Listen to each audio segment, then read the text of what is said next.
सलीम बुखारी साहब, आप क्या कहेंगे? पीटीआई तो क्लियर है कि वो आने वाले टाइम में टफ टाइम देगी ही देगी हुकूमत को। ऐसे में क्या कहेंगी, क्या हुकूमत के पास स्ट्रेटजी बनाने की जरूरत है, या हुकूमत को जो चैलेंजेस हैं वो किस तरह से उसे निपटा जाएगा? क्या इम्पोर्टेंट होगा हुकूमत के लिए?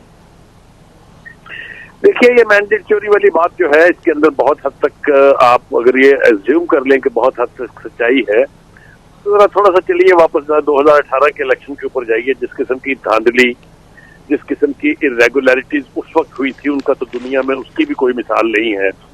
आज ये जो एक रात में रिजल्ट मांग रहे थे, उस दिन 6-6 दिन के बाद रिजल्ट आए थे, उस वक्त तो कोई नहीं बोला था।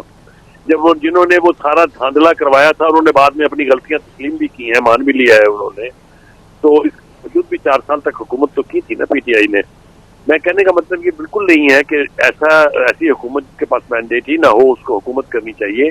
लेकिन मुझे एक अजीबो-गरीब किस्म की डुअलिटी नजर आती है कि एक तरफ वो कहते हैं कि मैंडेट चोरी हो गया, ये सारी इलीगल अनाइनी हुकूमत है, गैर आईनी हुकूमत है, फिर साथ बैठे हुए भी हैं, फिर साथ इलेक्शनों में हिस्सा भी ले रहे हैं, फिर साथ प्रेसिडेंट का कैंडिडेट भी नॉमिनेट कर देते हैं, फिर साथ स्पीकर का।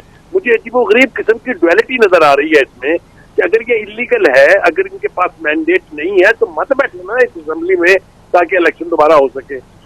ये जो यानी हर सूरत में इलेक्शन जो है बाकी सारे मुल्क में इलीगल और धांधलीशुदा है, केपीके में ठीक है, वो वहाँ तो बहुत बिल्कुल ही वो फरिश्तों ने कराए हैं या इमाम काबा आए थे वहां कराने के लिए। तो ये जो डुअलिटी है ये नहीं होनी चाहिए, इसीलिए बात में फिर वजन नहीं रहता है। एक बात। दूसरी बात ये है कि अपोजिशन के साथ जनाब आप पीटीआई ने कौंसी को बहुत खैर खाई के जज्बात दिखाए थे। उस वक्त भी हमने देखा कि सारी की सारी अपोजिशन में थी। जो लीडर थे पार्टी के, वो कहते थे छोड़ूंगा नहीं किसी को भी, जेलें भर दूंगा मैं। तो ये तो मुकाफाते अमल है। मतलब जो कुछ आपने 2018 के इलेक्शन में जीतने के बाद किया था, शायद वही सब कुछ आपके साथ हो रहा है। लेकिन is that a solution? No, this is not a solution. Ultimately आपको आपस में किसी न किसी ग्रैंड नेशनल रिकंसिलिएशन के लिए बैठना होगा। अगर आप प्रेमिसेस ये रखेंगे हमने किसी सियासी पार्टी से बात ही नहीं करनी है। अभी मेरे भाई ने कहा कि जनाब हमें हुकूमत नहीं बनाने दी गई। भाई आप सिंगल लार्जेस्ट पार्टी थे, आपके पास सबसे ज्यादा सीटें थी, आप आते ना हुकूमत बनाने के लिए, लेकिन आप किसी दूसरी पार्टी से बात करने के लिए तैयार ही नहीं, तो फिर दूसरी पार्टियां तो बनाएंगी ना खामखा हुकूमत। तो ये जो है ना कि डिफॉल्ट है, आप तो खुद करें और दूसरे के ऊपर डाल दें, ये अजीबो-गरीब किस्म का रवैया है। बहरहाल असम्बली इत्तेहाद के हवाले से भी आप कुछ बात करें। हुकूमत इत्तेहाद जो अब बना है वो कितना क्लियर है, वो कितना स्ट्रांग आपको लग रहा है? जी, पहली बात तो ये है कि मैं वो ट्रिब्यूट पेश करना चाहता हूँ अबूजर सलमान साहब को। उन्होंने इंतहाई ढंग की और बहुत ही मुनासिब बातें की हैं, और इसी बात को लेके अगर उनकी पार्टी चलती है तो मेरे ख्याल से बेहतरी की गुंजाइश यकीनी तौर पर निकलेगी। उन्होंने तहम्मुल से दूसरों की बातें सुन के और बहुत तहम्मुल से उसका जवाब दिया है। यही एक तरीका होता है बात को आगे ले जाने का।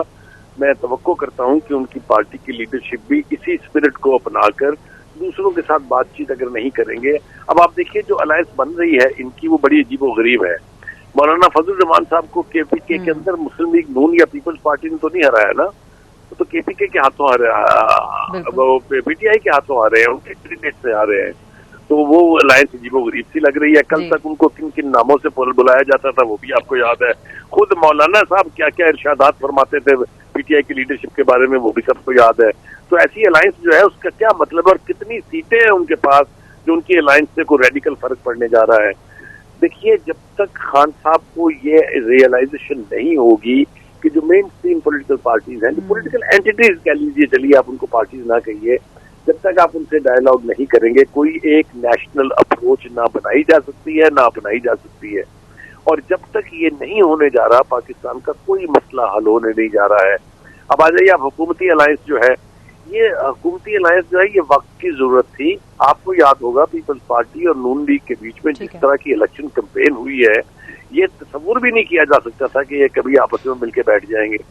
लेकिन चूंकि बातचीत के दरवाजे उन्होंने बंद नहीं किए, लिहाजा कोई ना कोई हल निकला है। अब जैसा भी निकला है, आप ये नहीं कह सकते कि that is the ultimate solution, लेकिन आप देख लीजिए जो हुकूमत साजी में वो मिलकर इकट्ठे हो गए।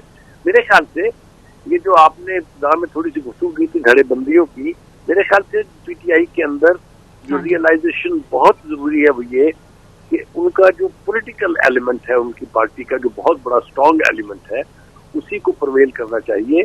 जब से ये पार्टी वकला के हत्थे चढ़ी है, आप देख लीजिए, आप सीटों के हवाले से देख लीजिए, एक साहब कह रहे हैं हमारी 150 है, एक साहब कह रहे हैं 180 है, एक साहब कह रहे हैं 186 है, एक साहब कह रहे हैं 200 है, एक साहब कह रहे हैं 225 है। अब जब आपस के अंदर ही इस बात के ऊपर कंसेंसस नहीं होगा तो आप मुझे बताइए कोई जाए तो जाए कहाँ। तो कहने का मतलब ये है कि पॉलिटिकल लोग जो है वही विजन भी रखते हैं, उन्हीं में कैपेसिटी भी है, उन्हीं का वोट बैंक भी है। तो मेरे ख्याल से एक यानी नए सिरे से पार्टी रीऑर्गेनाइजेशन, खैर वो मेरा काम तो नहीं है सजेस्ट करना, हम सिर्फ ख्वाहिश कर सकते हैं कि पार्टी के अंदर ये जो तासुर है, मुमकिन है धड़े ना हो बिल्कुल भी, इस तासुर को खत्म करना चाहिए ताकि Pakistan Tehreek Insaf as a political entity strong नजर भी आए।